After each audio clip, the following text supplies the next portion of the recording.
안녕하세요. 저는 40대지만 산전수전을 다 겪으며 힘겹게 살아온 여성입니다. 원래 성격 자체가 남들에게 제 말을 잘 안 하는 성격이라서 늘 가슴속에 답답함을 품고 살았어요. 그렇지만 이렇게 좋은 채널을 알게 되어 익명의 힘을 빌려 구독자분들에게 제 사연을 들려드리고 싶습니다. 살다 보면 누구나 힘들다고 하지만 저는 그 수준을 넘었어요. 신은 인간에게 견딜 수 있을 만큼의 고통을 준다고 하는데 제가 견디기엔 너무 버거운 삶을 살았죠. 이 한 줄을 써야 시작하는데 쓰기가 어려워서 한참을 머뭇거렸네요. 제 부모님은 사람이 아닙니다. 저를 세상에 태어나게 해준 것도 결코 감사한 적이 한 번도 없었죠. 엄마도 아빠도 두 분 모두 저랑 각자 이성에 빠져서 바람을 피고 결국은 저랑 오빠를 외할머니 집에 버리고 이혼하셨습니다. 그 뒤로는 이 두 분을 본 적도 없어요. 물론 같이 살았을 때도 딱히 그 나이 때에 당연히 받아야 하는 보살핌을 받아본 기억은 없었죠. 그래서 그런지 하루아침에 오빠랑 같이 외할머니 댁에 버려졌을 때 슬프지도 않았습니다. 오히려 외할머니 손길이 더 따뜻해서 그런지 좋았어요. 할머니에게 저희 남매는 아픈 손가락이었고 늘 보듬어 주셨습니다. 이모와 삼촌들도 저희 부모님께 치가 떨려서 저희를 쳐다도 안 보셨는데 유일하게 할머니만이 저희를 진심으로 사랑해 주신 분이셨죠. 그래서 저는 세상에 오빠와 할머니 말고는 가족이 없다고 생각하고 살았어요. 가끔 할머니 집에 아저씨들이 우르르 찾아와서 소란을 피울 때가 있었는데 그럴 때면 할머니랑 오빠는 저를 방 안쪽에 숨겨두고 이불을 덮고 있으라고 했었죠. 그리고 오빠가 들어올 때까지 절대로 나오면 안 된다고 말을 했었습니다. 큰 소리가 나고 물건들이 쾅쾅 떨어지는 소리가 나서 너무 무서웠지만 그렇게 이불을 뒤집어 쓰고 귀를 막고 숫자를 세고 있으면 오빠랑 할머니가 들어와서 안아줬어요. 무슨 상황인진 어려서 잘 몰랐지만 몇 번 그런 일이 있긴 했습니다. 무서운 아저씨들이 찾아오는 날만 아니면 저희는 셋이 소소하지만 행복하게 지냈어요. 그렇지만 지병이 있던 할머니는 정말 하루아침에 돌아가셨고 저랑 오빠는 단둘이 남게 되었습니다. 죽음이 뭔지, 영원한 이별이란 게 대체 뭔지 아직 이해도 안 가는 상황에서 오빠는 제게 어딘가로 가자고 했어요. 오빠는 제 손을 꼭 잡고 어딘가로 향했고 그곳은 학교처럼 보이는 것이었죠. 그리고 오빠는 제게 말했습니다. 영희야, 잘 들어. 여기가 세상에서 제일 안전한 곳이야. 그러니까 오빠가 올 때까지 꼭 여기에 있어야 해. 알겠지? 절대 오빠 찾는다고 나오면 안 돼. 그리고 누가 혹시라도 널 찾아오면 넌 영희가 아닌 거야. 오빠도 모른다고 해야 해. 알겠지? 왜? 오빠는 같이 안 갈 거야? 오빠는 어디 가는데? 오빠는 해야 할 게 있어. 근데 영희 너랑 같이 가면 네가 위험해서 여기에 널 두고 오빠 혼자 얼른 다녀올 거야. 오빠가 꼭 올 거니까 여기 있어야 해. 알겠지? 싫어. 난 오빠랑 있을 거야. 같이 갈 거야. 싫다고 울부짖는 저를 무시한 채 오빠는 막 뛰어갔습니다. 그게 오빠의 마지막 모습이었어요. 데리러 온다고 약속했고 절대 어디로 가지 말라던 오빠는 오지 않았습니다. 시간이 흘러 제가 성인이 되었는데도 말이죠. 그러다 보니 오빠에 대한 그리움이 원망과 미움으로 바뀌었고 가슴에 새기며 살게 되었습니다. 부모에게도 버림받고 할머니까지 돌아가셨는데 유일한 제 가족인 오빠까지 저를 버렸다고 생각하니 엄청난 우울감에 제대로 생활하지 못했어요. 어렸을 때는 우울증이 뭔지를 모르니까 소심한 아이나 소극적인 아이로 비춰졌지만 성인이 되고서도 모든 걸 포기해버리는 저의 태도에 보육원 선생님은 정신과 병원을 추천해 주셨어요. 곧장 병원에 가서 진단을 받아보니 예상대로 심각한 수준이었고 주기적으로 진료를 받으며 약을 처방받아서 먹었습니다. 이 약을 먹지 않으면 우울감이 너무 심해서 일상생활을 할 수가 없었어요. 우울감이 심해지다 보니 무기력하고 약 기운에 해롱해롱해서 제정신이 아닌 채 살았습니다. 그러나 다 큰 성인인 저는 이제 제가 벌어먹고 살아야 했고 뭐든 해야 했어요. 딱히 배운 것도 없고 잘하는 것도 없지만 가장 큰 문제는 하고 싶은 것도 없었습니다. 그래서 그냥 근처에 있는 아르바이트생을 구하는 곳에서 닥치는 대로 일을 했죠. 편의점이나 호프집 또는 카페나 식당 등등 안 해본 일이 없었습니다. 그렇게 일을 하면서 사람들을 만나다 보니 우울감이 조금은 해소되는 기분이었어요. 그만 살고 싶다는 생각을 참 많이 했는데 어쩌면 살고 싶었던 건 아닐까를 처음으로 깨닫게 되었죠. 여느 때처럼 우울함에 빠져 평범한 하루를 보내던 중 제게 낯선 남자가 나타났습니다. 그 남자는 저에 대해서 뭘 안다고 제가 좋다고 하더라고요. 우울증 약 먹고 부모 형제까지 버림받은 저를 왜 좋아하는지 모르겠더라고요. 처음에는 낯선 남자의 호감이 부담스러웠고 왜 접근했는지 의심스러웠습니다. 사랑을 받아본 적이 없으니 온전하게 받아들이지 못했던 거죠. 웃긴 건 점점 시간이 지나면서 낯선 남자가 궁금해지고 보고 싶은 게 아마도 이게 바로 사랑인가라며 처음 느껴보는 감정이었습니다. 저는 그 낯선 남자와 연애를 시작하게 되었고 그때부터는 좋은 모습과 예쁜 모습만 보여주고 싶었어요. 그래서 다른 상처들은 다 말했어도 우울증이 심해 약 먹는다는 건 굳이 말하지 않았습니다. 너무 나약해 보이고 혹시라도 정 떨어질까봐 말하기 싫었죠. 그거 하나 숨겼다고 해도 이미 많은 상처가 있는 저를 보듬어주며 그 아픈 시간을 다 견디고 곁에 와줘서 고맙다고 해주던 다정한 사람이었습니다. 만나면 만날수록 욕심이 났고 자연스럽게 결혼을 선택하게 되었어요. 그러나 우려했던 일이 생겼죠. 시모는 고아인 저를 탐탁지 않게 여기셨고 첫인사부터 거부를 하셨습니다. 결혼이 쉽진 않겠다고 생각을 했지만 막상 피부로 이 상황을 느껴보니 정말 마음이 찢어질 듯 아프더라고요. 사실 저는 그냥 태어났을 뿐이고 버림받았을 뿐인데 딱히 잘못한 건 없지만 죄인이 된 기분을 느껴야만 했습니다. 그러나 남편은 제게 참 든든하게 행동을 해줬어요. 기가 팍 죽어있는 저를 더 웃겨주려 노력했고 어머님도 결국 찬성하실 거라며 걱정하지 말라고 말을 해줬습니다. 완강한 어머님의 반대에 인사도 못 드리던 중 주말에 집으로 오라며 초대하셨어요. 이 말을 전하며 남편은 기뻐했지만 전 기뻐할 수 없었습니다. 과연 그게 저를 허락한다는 뜻일까라는 생각을 했거든요. 덜덜 떨리는 마음을 부여잡고 겨우 시댁집으로 향했고 시모와 인사를 했습니다. 안녕하세요, 박영희입니다.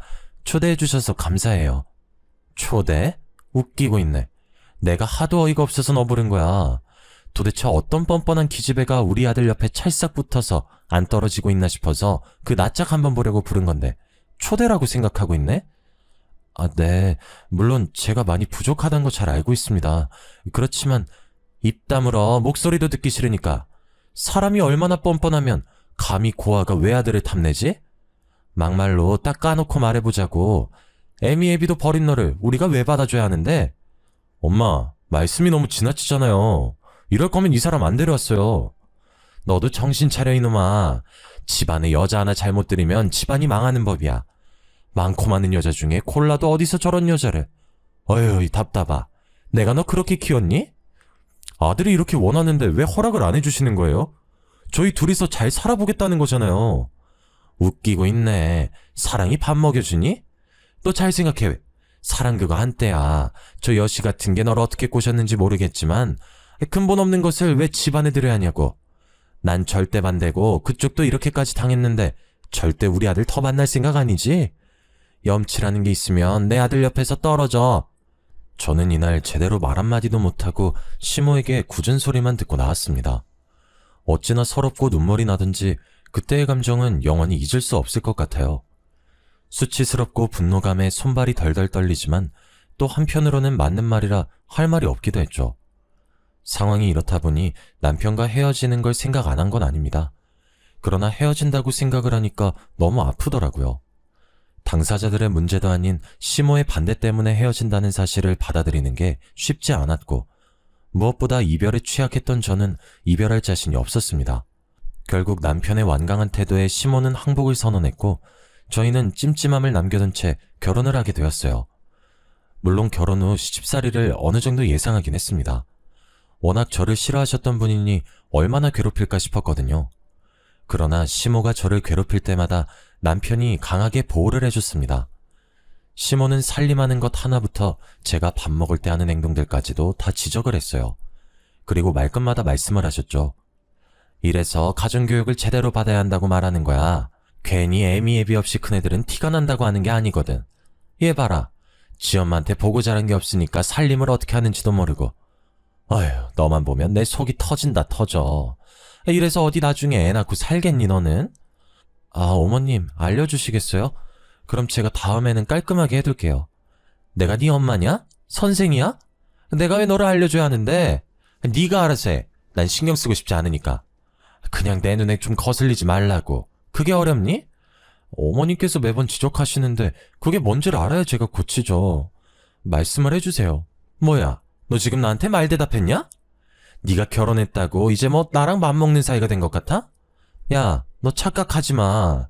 너 그렇게 까불면 내가 너 가만 안 둔다. 알겠어? 하나부터 열까지 지적은 하면서 정확한 내용은 없었어요. 한마디로 그냥 시비를 거는 거였죠. 솔직히 제가 완벽하게 살림을 100점으로 한다고 생각하진 않았습니다. 그러나 욕먹을 만큼 부족한 살림 솜씨도 아니었어요. 그래서 시모의 저런 지적들이 불편하고 불쾌했습니다. 그렇게 꼴 보기 싫고 볼 때마다 답답하면 사실 본인이 저를 보러 오지 않으면 되거든요. 와달라 한 적도 없는데 굳이 와서는 속을 다 뒤집어 놓고 가는 시모가 정말 싫었습니다. 안 그래도 우울증이 심했는데 시모의 저런 압박에 정서적으로 많이 불안정해졌어요. 그래서 이전보다 더 약을 찾게 되었고 병원에 가서 상담을 받을 때도 말했습니다. 제 주치의는 그러셨죠. 가족들에게 말을 하고 도움을 받는 게 좋다고 권유를 해줬으나 과연 제가 이걸 시모에게 말했다면 시모는 저를 보듬어 줬을까요? 아니죠. 때는 이때다 싶어서 정신병이 있네 없네 하면서 아마 저를 더 못살게 굴었을 겁니다. 이런 시모의 모습을 하니 더 철저하게 우울증이 있다는 사실을 숨겼던 것 같아요. 시모 때문에 혼자 숨어서 운 적이 정말 한두 번이 아니었는데 그럴 때마다 남편은 제게 다가와서 다독여주며 말했습니다. 여보, 많이 힘들지? 정말 미안해. 우리 엄마지만 진짜 해도 해도 너무한 것 같아. 내가 그만 좀 하시라고 말을 해도 계속 당신 괴롭히니까 어떻게 해야 할지 모르겠어, 나도. 이게 다 내가 고아라서 그렇지 뭐. 내가 고아만 아니고 평범한 가정에 평범한 집에서 태어난 딸이었다면 이럴 일은 없었겠지. 그런데 나 너무 힘들어, 여보. 마음이 지옥 같아. 아니, 사는 게 너무 힘들어서 못 살겠어. 정말 미안해. 내가 더 노력해볼게. 그러니까 제발 그런 무서운 소린 하지 마. 어? 남편은 힘들어하는 저를 보며 본인이 더 분노했어요. 그리고 제가 힘겨워할수록 시모를 더 닥달했습니다. 어느 정도 예상했던 시집살이는 예상외로 더 심각했고 저는 숨막히는 하루하루를 보내야 했죠. 뭔가 시모가 제 일거수일투족을 다 지켜보고 있다는 느낌까지 들었습니다. 툭하면 전화와서 지금 뭐하고 있냐고 묻고 툭하면 찾아와서 지적질하고 욕을 한 바가지 하다 돌아가곤 했으니 말이죠. 제정신이었어도 아마 정신병이 생겼을 것 같습니다. 그런데 웃긴 건 제가 이렇게 힘겨워하는 동안 남편도 지쳤겠죠. 점점 지친 남편은 더는 제 편이 아니었어요. 이날은 주말이었고 남편과 함께 낮잠을 자고 있었습니다. 한참 꿀같은 낮잠을 자는데 뭔가 느낌이 싸한 그런 기분 있잖아요. 이상한 느낌에 잠이 스르륵 깨면서 순간 저도 모르게 침실 문 쪽을 바라봤습니다. 그리고 저는 너무 놀라 비명을 지르고 말았죠. 침실 문에는 팔짱을 낀 채 시모가 저희 부부가 자는 걸 노려보고 있었습니다. 저희 집 비밀번호를 바꿔도 알려달라고 하셔서 어쩔 수 없이 가르쳐드렸는데 아무리 그래도 말도 없이 들어와서 자는 걸 보고 있으니 소름이 끼치더라고요. 너무 놀란 저는 주섬주섬 이불을 덮으며 말을 했습니다. 어머님, 연락도 없이 오셨어요. 너는 여자애가 남편 앞에서 홀라당 까고 그게 뭐니 천박하게. 아유, 이래서 근본 없는 것들은 상대할 게 아니라니까. 내가 황당해서 보고 있었다. 집이니까 편하게 입고 자는 거죠 뭐. 아무리 집이어도 그렇지 남자도 아니고 여자가 그 꼴을 하고 자는 건 아니지 않니? 그것도 그렇고 지금 시각이 몇 시인데 게으르게 퍼질러 자고 있어. 호석이야 피곤해서 그렇다 쳐도 넌 뭔데? 어머님, 우선 거실로 나가 계시면 제가 나갈게요. 제가 이때 반팔 티셔츠만 입고 편하게 자고 있었는데 그 모습을 시모가 봤다고 생각하니 너무 수치스러웠습니다. 그렇지만 제 집에서 잠을 자는데 홀딱 벗고 자든 뭘 입고 자든 무슨 상관일까요? 우선 저는 놀란 마음을 진정시키고 옷을 갈아입은 후 남편을 깨워 거실로 함께 나갔습니다. 나가서 시모의 잔소리 폭격을 맞고 있는데 저도 사람인지라 지쳤고 더는 고운 말이 나오지 않더라고요. 대체 네가 하는 게 뭐가 있다고 이 시간에 퍼질러 자냐고. 그렇게 게을러서 뭘 해먹고 살겠어? 넌 정말 마음에 드는 구석이 하나도 없어. 대체 언제까지 내가 이렇게 지적을 해야 하니? 지적하는 나도 피곤해 죽겠어. 다른 집 며느리들은 알아서 잘하고 살던데 넌 왜 이 모양이니? 어머님, 제발 그만하세요. 제가 뭘 그렇게 잘못했어요? 어머님, 그냥 처음부터 제가 부모도 없는 거 알아서 싫으셨던 거잖아요. 그리고 다른 집 시어머님들도 이렇게 며느리 안 잡아요. 요즘 세상이 어떤 세상인데 시집살이 시키겠어요? 저도 힘들어요, 어머님. 뭐? 뭐라고 했어, 너 지금? 겨우 니까지 거 받아줬더니 한다는 말이 입 다물란 소리야? 아이고, 내가 어이가 없어서 말도 안 나오네. 양심도 없지. 지 주제도 모르고 감히 어디서 주둥이를 나불거려? 그만하시라고요. 이유도 없이 욕먹는 거 저도 더는 못해요. 제가 그렇게 싫으시면 보러 오지 마세요. 신경을 쓰지 마시라고요. 결혼하고 처음으로 시모에게 소리치며 말했던 것 같습니다. 그런데 이때 예상치 못한 일이 벌어졌어요. 듣고 있던 남편이 갑자기 벌떡 일어서서 제게 오더니 거의 한 대 칠 기세로 저를 노려보며 말했죠. 미쳤어, 당신? 지금 우리 엄마한테 뭐 하는 짓이야, 예의 없이.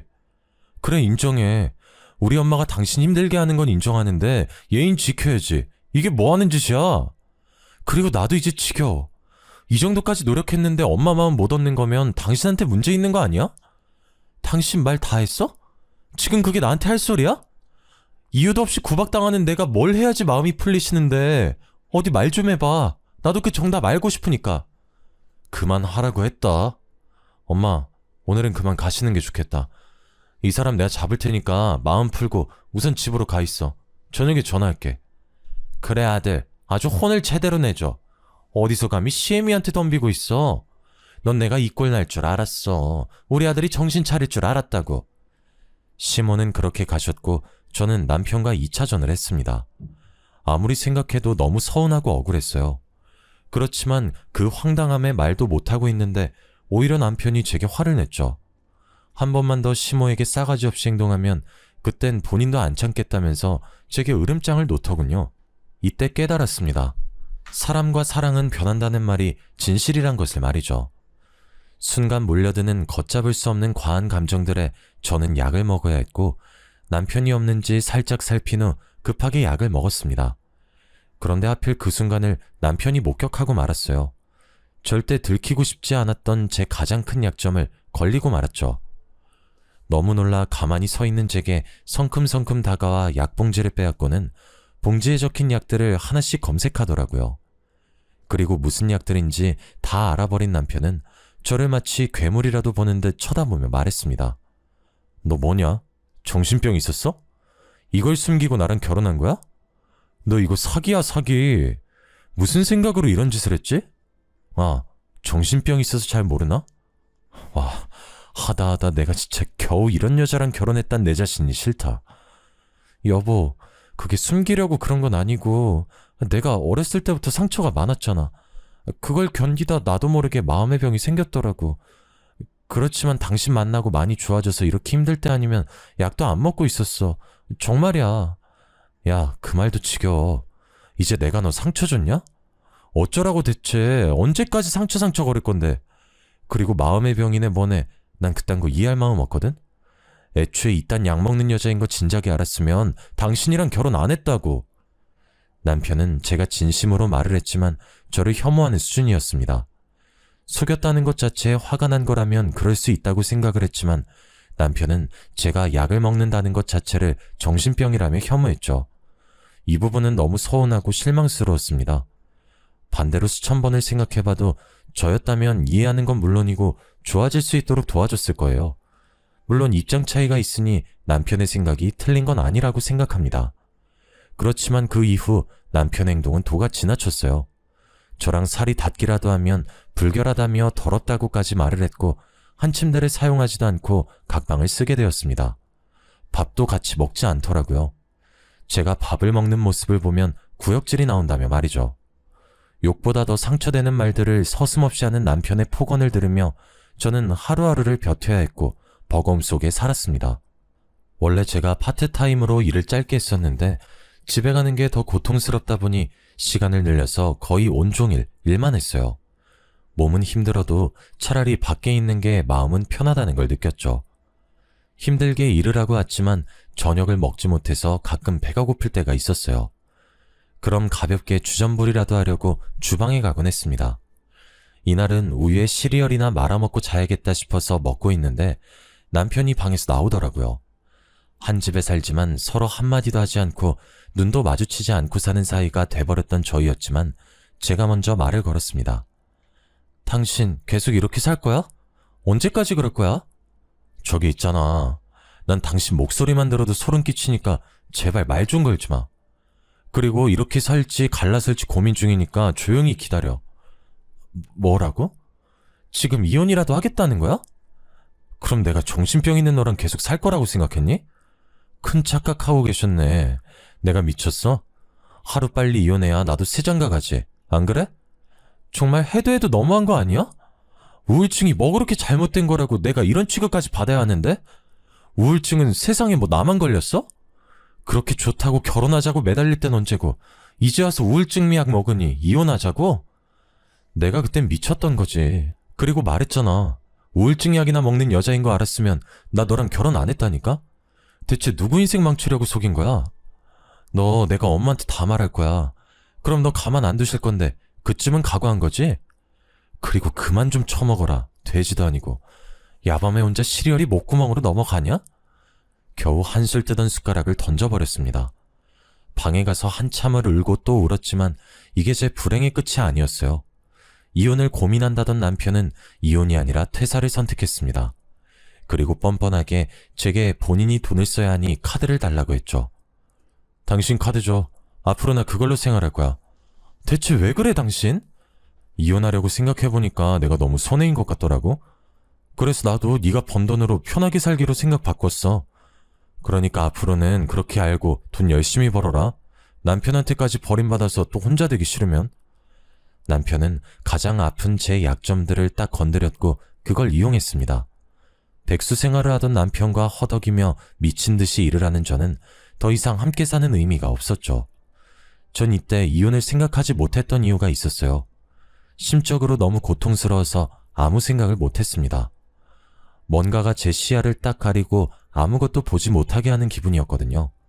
그냥 눈 뜨고 눈 감을 때까지 일만 했습니다.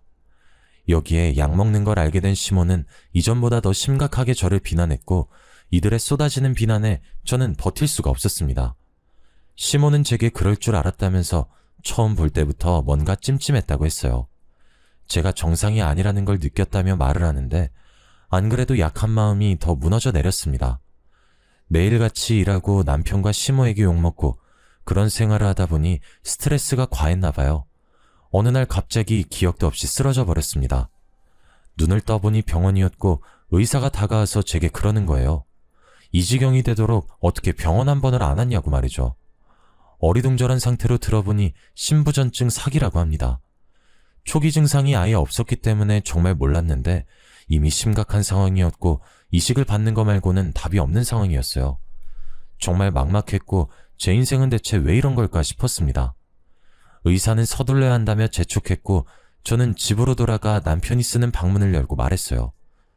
여보, 나 신부전증 사기래. 이식 안 하면 나 죽나 봐. 근데라니, 당신도 어머님도 나한테 평생 씻지 못할 상처 줬잖아. 근데 그거 내가 다 잊을게. 그러니까 검사 좀 해줘. 나 살고 싶어. 늘 죽고 싶었는데, 아니 오늘 아침에도 죽고 싶었는데 이젠 나 너무 살고 싶어 여보. 도와줘. 내가 미쳤냐? 이식까지 해서 겨우 널 살리게?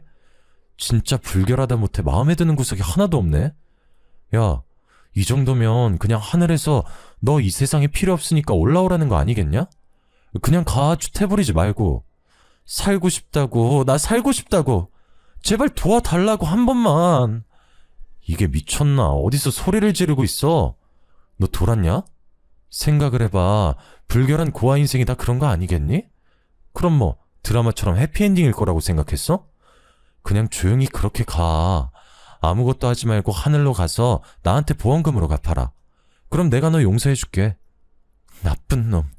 내가 죽는 한이 있어도 혼자 안 죽어. 두고 봐. 여자가 하늘 품으면 어떻게 되는지 그거 내가 너한테 보여줄 거야.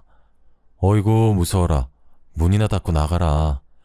신부전증 사기 진단을 받자마자 집으로 가서 남편에게 말했지만 덕분에 제가 독한 마음을 먹게 해줬습니다. 안 그래도 아슬아슬했던 우울증은 더 심해졌고 몸도 마음도 고통스러우니 현재의 삶 자체를 사는 이유를 모르겠더라고요.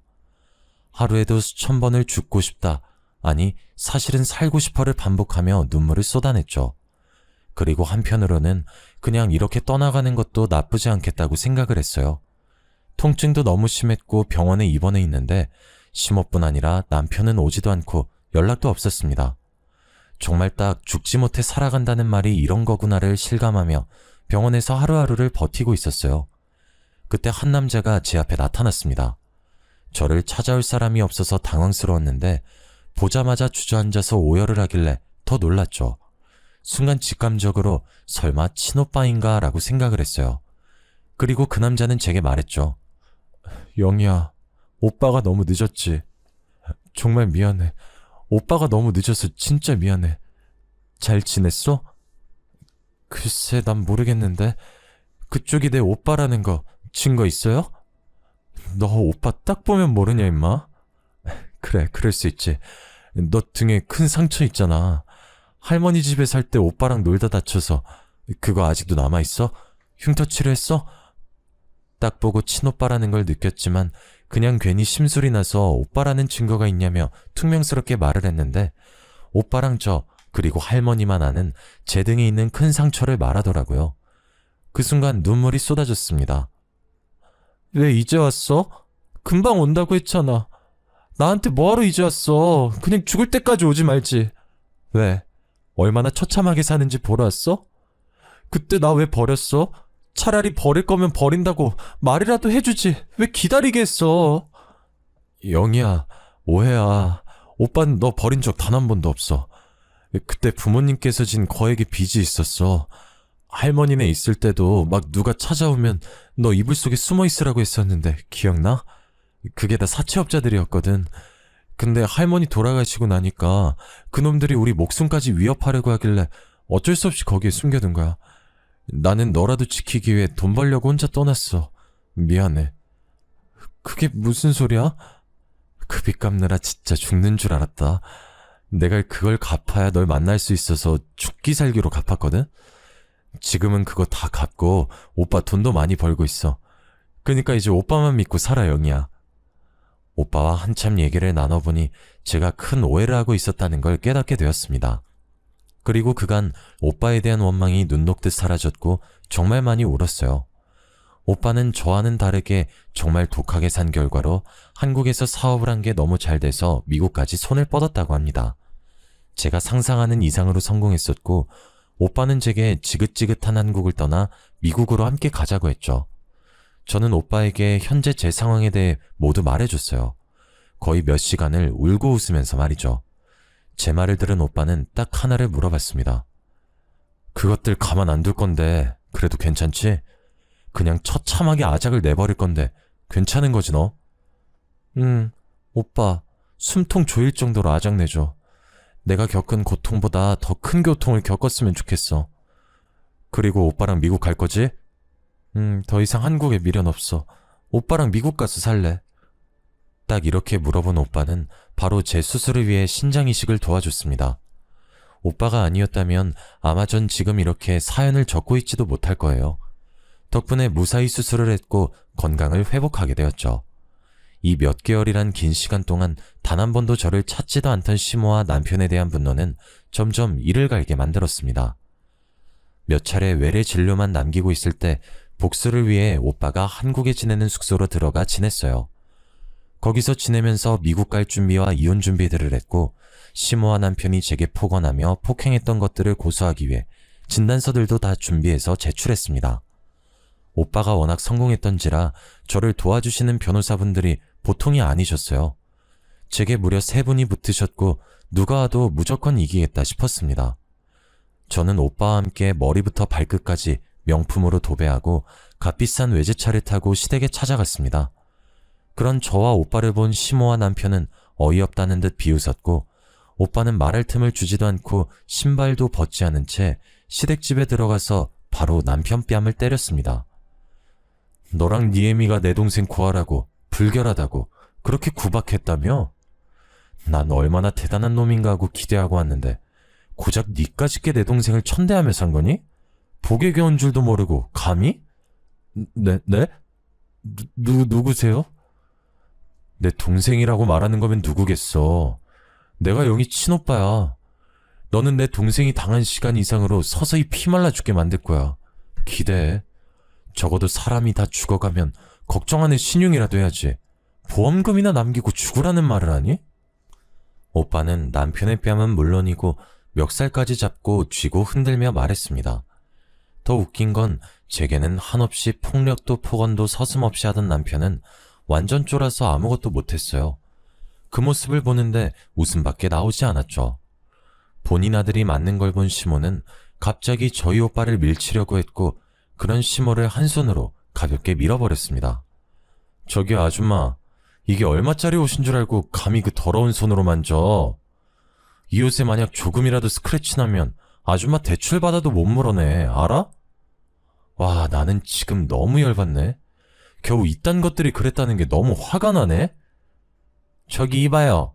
우선 그 손 좀 놓고 앉아서 차분히 말 좀 해봐요.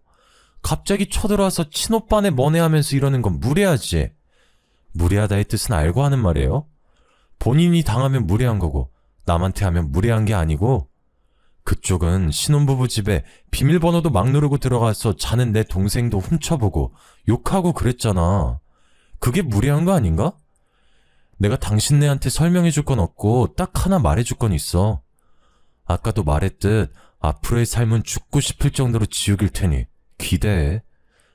뭘 그렇게 빤히 쳐다보세요? 명품 처음 보나? 하긴 처음 보겠네. 어떻게 만져라도 보실래요? 봐봐, 만약에 당신네가 나한테 잘했고 우리한테 잘 살았다고 쳐보자. 그랬으면 지금쯤 우리 오빠가 뺨을 때릴 게 아니라 당신네한테 건물 하나씩 줬을지도 모르지. 안 그래 오빠? 당연하지. 난 처음에 영희 찾고서 결혼했다길래 그 남편이랑 시댁 식구들한테 감사해서 정말 뭐든 해줘야겠다 싶은 마음으로 찾았는데 들어보니 애를 아주 그냥 말로 죽이면서 살았더구만. 그래서 그런 당신네한테 딱 적합한 걸 선물해줄 거야. 친오빠의 카리스마에 남편과 시모는 정말 찍소리도 못했습니다. 그리고 시모는 자꾸 저를 힐끔힐끔 쳐다봤고 그럴 때마다 제가 눈이 빠질 정도로 노려봤어요. 내일 모레 죽을 사람처럼 굴던 제가 갑자기 명품으로 도배를 하고 등장하니 아주 놀랬겠죠. 시댁을 아주 뒤집어주고 저랑 오빠는 나왔습니다. 그들은 굳이 따라 나와서 저희가 무슨 차를 타고 가는지까지 보더라고요. 그 후 진행 중인 소송건들 때문에 마주친 적도 있었고 남편이 저를 따로 찾아온 적도 있었습니다. 법원에서부터 저를 미행한 것인지 저랑 오빠가 머무르고 있는 숙소를 알아냈죠. 이때 제가 오빠 없이 혼자 있던 상황이라 조금 무섭기도 하고 무슨 짓을 하려는 건지 몰라서 걱정이 되더라고요. 그런데 남편은 바로 무릎을 꿇고 두 손을 모아 빌었습니다. 여보, 영희야, 내가 정말 잘못했어. 나 정말 돈 때문에 그런 거 아니고 벌도 다 받을게. 우리 다른 건 다 필요 없고 다시 시작하자. 나도 미국 같이 가자. 어때? 한국에서의 생활은 다 있고 우리 새로 시작하는 거야. 미친 소리 하네. 넌 그게 가능할 거라고 생각하는 거야? 내가 정말 잘못했어. 100번 1000번을 생각해봐도 너무 잘못했고 반성 중이야. 엄마 불편하지? 아니 정말 싫어하잖아. 그치? 엄마 안 보고 살면 그만이야 여보. 우리 정말 사랑했잖아. 엄마가 그렇게 반대하는데 그런데도 우리 결혼한 거잖아. 힘들게 한 결혼인데 어떻게 이혼을 해. 내가 당신 가머니설에 속아 사랑했지. 난 그걸 후회해. 당신을 사랑했던 모든 순간을 후회한다고. 알아들어? 당신은 달면 숨기고 쓰면 뱉는 비열한 인간이잖아. 더는 나 찾아오지도 말고 니네 엄마랑 죗값이나 치러. 아 여보 가지마 제발. 여보 제발 다시 생각해봐. 남편을 뿌리치고 가는데 끝까지 매달리고 또 매달렸어요. 결국에는 근처에 있던 행인이 도와줘서 겨우겨우 떼어냈습니다. 너무 웃기더라고요. 몸에 살짝만 닿아도 불결하다고 저를 혐오하던 사람이 그렇게 매달리다니 참 웃기지 않습니까?